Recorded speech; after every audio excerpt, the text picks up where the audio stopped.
दोस्तों, आज की कहानी है शादी से पहले शारीरिक सुख पाने की सज़ा।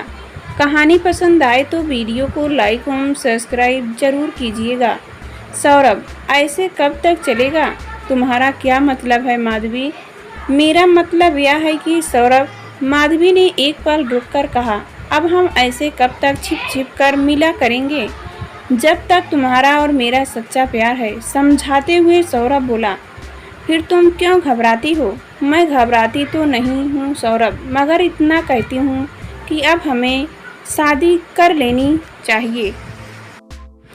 माधवी ने जब यह प्रस्ताव रखा तब सौरभ सोचने पर मजबूर हो गया। हाँ, सौरभ ने माधवी से प्यार किया है, शादी भी करना चाहता है, मगर इसके लिए उसने अपना मन अभी तक नहीं बनाया है। उसके इरादे कुछ और ही हैं, जो वह माधवी को बताना नहीं चाहता है।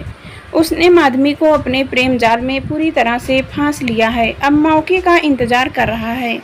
उसे चुप देखकर माधवी फिर बोली, क्या सोच रहे हो सौरभ? सोच रहा हूँ कि हमें अब शादी कर लेनी चाहिए। बताओ कब करें शादी? तुम तो जानती हो माधवी, मेरे माँ बाप बचपन में ही गुजर गए थे। अंकल ने मुझे पाला पोसा और पढ़ाया, इसलिए वह जैसे ही अपनी सहमत देंगे हम शादी कर लेंगे। मगर डैडी मेरी शादी के लिए जल्दी कर रहे हैं। समझते हुए माधवी बोली, मैं टालती जा रही हूँ, आखिर कब तक टालूंगी? बस माधवी अंकल हाँ कर दे तो हम फौरन शादी कर लेंगे। पता नहीं तुम्हारे अंकल ना जाने कब हाँ करेंगे। जब हमने इतने दिन निकाल दिए, थोड़े दिन और निकाल लो। मुझे पक्का यकीन है कि अंकल जल्दी ही हमारी शादी की सहमत देंगे। कहकर सौरभ ने विश्वास जताया, मगर माधवी को उसके इस विश्वास पर यकीन नहीं हुआ। यह विश्वास तो सौरभ उसे पिछले 6-7 महीनों से दे रहा है, मगर हर बार ठाक के 3 पात साबित होते हैं। आखिर लड़की होने के नाते कब तक सब्र रखे? माधवी जरा नाराजगी से बोली, नहीं सौरभ, तुमने मुझसे प्यार किया है और मैं प्यार में धोखा नहीं खाना चाहती हूँ। आज मैं अपना फैसला सुनाना चाहती हूँ कि तुम मुझसे शादी करोगे या नहीं। देखो माधवी, मैंने तो तुमसे उतना ही प्यार किया है जितना कि तुमसे मुझसे किया था। समझाते हुए सौरभ बोला, मगर तुम मेरे हालात को क्यों नहीं समझ रही हो? मगर मेरे हालात को तुम क्यों नहीं समझ रहे हो सौरभ? तुम लड़के हो, मैं एक लड़की हूँ। मुझ पर माँ बाप का कितना दबाव है यह तुम नहीं समझोगे। एक बार फिर माधवी समझाते हुए बोली, कितना परेशान कर रहे हैं वे शादी के लिए, यह तुम नहीं समझोगे। अपने पिता को जोर देकर क्यों नहीं कह देती हो कि मैंने शादी के लिए लड़का देख लिया है? सौरभ बोला, बस यही तो मैं नहीं कर सकती हूँ। सौरभ, तुम समझने की कोशिश क्यों नहीं कर रहे हो? और तुम मेरे हालात को समझने की कोशिश क्यों नहीं कर रही हो? सौरभ जरा नाराजगी से बोला। माधवी ने भी उसी नाराजगी में जवाब दिया, ठीक है, तुम लड़के होकर डरपोक बनकर रहते हो तो मैं तो लड़की हूँ, फिर भी मैं तुम्हारे फैसले का इंतजार करूँगी। कहकर माधवी चली गई। सौरभ भी उसे जाते हुए देखता रहा। दोनों का प्यार कब परवान चढ़ा यह उनको अच्छी तरह पता है। वैसे सौरभ एक बिगड़ा हुआ नौजवान था, जबकि माधवी गरीब परिवार की लड़की। वह अपने माता पिता की इकलौती बेटी थी। उससे 2 छोटे भाई जरूर थे। माधवी अब जवानी की दहलीज पर कदम रख चुकी थी। जब लड़की जवान हो जाती है तब हर माता पिता के लिए चिंता की बात हो जाती है। माधवी के लिए लड़के की तलाश जारी थी। कुछ लड़के मिले, मगर वे दहेज की लालची मिले। माधवी के पिता रघुनाथ इतना ज्यादा दहेज नहीं दे सकते थे। वे चाहते थे कि माधवी का साधारण घर में ब्याह कर दे, जहां वह सुख से रह सके, मगर ऐसा लड़का उन्हें कई सालों तक नहीं मिला। माधवी सौरभ से शादी करना चाहती थी।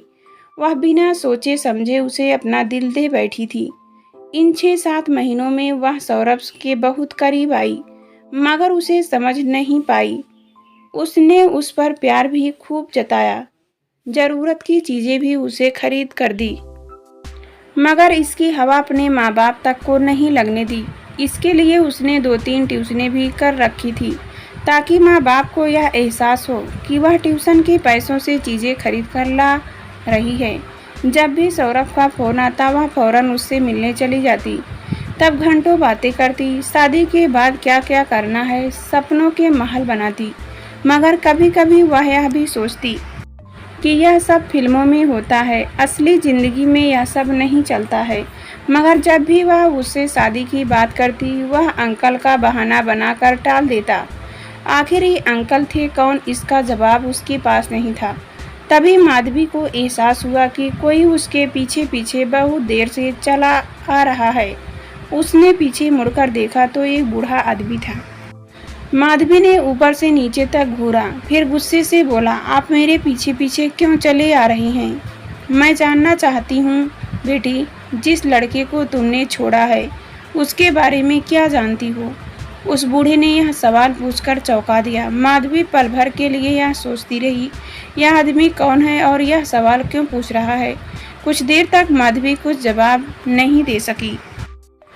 तब उस बूढ़े ने फिर पूछा, तुमने जवाब नहीं दिया बेटी, मगर आप यह क्यों पूछना चाहते हैं? बाबा, इसलिए बेटी कि तुम्हारी ज़िंदगी बर्बाद ना हो जाए। क्या मतलब है आपका? वह मेरा प्रेमी है और जल्दी ही हम शादी करने जा रहे हैं बेटी। मैंने तुम्हारी सारी बातें सुन ली थी आड़ में रहकर। वह बूढ़ा आदमी जरा खुलकर बोला, जैसे ही तुम वहाँ से चली थी तभी से मैं तुम्हारे पीछे पीछे चला आ रहा हूँ बेटी। जिस लड़के से तुम शादी करना चाहती हो वह ठीक नहीं है। यह आप कैसे कह सकते हैं? क्योंकि मैं उसका बाप हूँ। इस बूढ़े में झूठ बोलते हुए आपको शर्म नहीं आती? क्यों हमारे प्यार के बीच में दुश्मन बनकर खड़े हो गए? झल्ला पड़ी माधवी। मुझे तो सौरभ ने बताया है कि उसके माँ बाप बचपन में ही गुजर गए। एक अंकल ने उन्हें पाला पोसा और आप उसके बाप बनकर यहाँ से टपक पड़े। माधवी गुस्से में बोली, तुझे कैसे यकीन दिलाऊं बेटी? उस बूढ़े की बात में दर्द था। वह आगे बोला, मगर मैं सच कह रहा हूँ बेटी। सौरभ मेरा नालायक बेटा है, जिसे मैंने अपनी ज़मीन जायदाद से भी कानूनन अलग कर दिया है। वह तुमसे शादी नहीं करेगा बेटी, बल्कि शादी के नाम पर तुम्हें कहीं ले जाकर किसी कोठे पर बेच देगा। सारे गैर कानूनी धंधे वह करता है। अफीम की तस्करी में वह जेल की हवा भी खा चुका है। तुमसे प्यार का नाटक करके तुम्हारे पिता को ब्लैकमेल करेगा। जिसे तुम प्यार समझ रही हो वह धोखा है। छोड़ दे उस नालायक का साथ, वहीं शादी कर बेटी जहाँ तेरे पिता चाहते हैं। एक बार फिर हाथ जोड़कर कह रहा हूँ कि बेटी छोड़ दे उसे। मैं तुझे बर्बादी के रास्ते से बचाना चाहता हूँ। इतना कहकर वह बूढ़ा रो पड़ा। माधवी को लगा कि कहीं बूढ़ा नाटक तो नहीं कर रहा है। इतने में वह बूढ़ा आगे बोला, बेटी तुझे विश्वास न हो तो घर जाकर सारे सबूत मैं दिखा सकता हूँ। आप मेरे पिता समान हैं बाबा, झूठ नहीं बोलेंगे। मगर कहकर माधवी पल भर के लिए रुकी तो वह बूढ़ा बोला, मगर बेटी न तुम मुझे जानती हो और न मैं तुम्हें जानता हूँ। मगर जब मैंने तुमको अपने नालायक बेटे के साथ देखा तब मैंने उसे उसके चुंगल से छुड़ाने का सोच लिया। तभी से मैंने तुम्हारे घर आने की योजना बनाई थी, ताकि तुम्हारे माँ बाप को सारी हकीकत बता सकूं। मेरा विश्वास करो, कहीं ऐसा ना हो कि तुम प्यार में धोखा खा जाओ। मैंने इसलिए पूछा था कि जिस लड़के से तुम प्यार करती हो उसे अच्छी तरह परख लिया होगा, मगर तुमने उसका केवल बाहरी रूप देखा है, भीतरी रूप तुम नहीं समझ सकी। आप झूठ तो नहीं बोल रहे हैं बाबा? शायद आप मुझे अपनी बहू नहीं बनाना चाहते हैं। आपको अभी दहेज वाली बहू चाहिए, इसलिए आप भी मेरे और सौरभ के बीच दीवार खड़ी करना चाहते हैं। माधवी ने यह सवाल पूछा। तू अच्छे घराने की है, मैं तेरी जिंदगी बचाना चाहता हूँ। मेरी बात पर यकीन कर बेटी, जिसके प्यार के जाल में तू उलझी हुई है वह शिकारी एक दिन तुझे बेच देगा। बाबा ने माधवी को बड़ी दुविधा में डाल दिया था। वह उसे सौरभ के धंधे प्रेम जाल से क्यों निकालना चाहते हैं? वह किसी अनजान आदमी की बातों को क्यों मान ले? उसे चुप देखकर बाबा फिर बोले, क्या सोच रही हो बेटी? मैं आप पर कैसे यकीन कर लूं कि आप सच कह रहे हैं? यह आपका नाटक भी तो हो सकता है। एक बार माधवी फिर बोली, मैं सौरभ का दिल नहीं तोड़ सकती हूँ, इसलिए अगर आप मेरे पीछे आएंगे तो मैं पुलिस में शिकायत कर दूंगी। इतना कहकर बुरा सा मुंह बनाकर माधवी चली गई। बूढ़ा चुपचाप वहीं खड़ा रह गया। कुछ दिनों बाद सौरभ ने माधवी को ऐसी जगह बुलाया जहां से वे भागकर किसी मंदिर में शादी करेंगे। वह भी अपनी तैयारी से तय जगह पर पहुंच गई। वहां सौरभ किसी दूसरे लड़के के साथ बात करता हुआ दिखाई दे रहा था। वह चुपचाप आड़ में रहकर सब सुनने लगी। वह लड़का सौरभ से कह रहा था, माधवी अभी तक नहीं आई, वह अभी आने वाली है।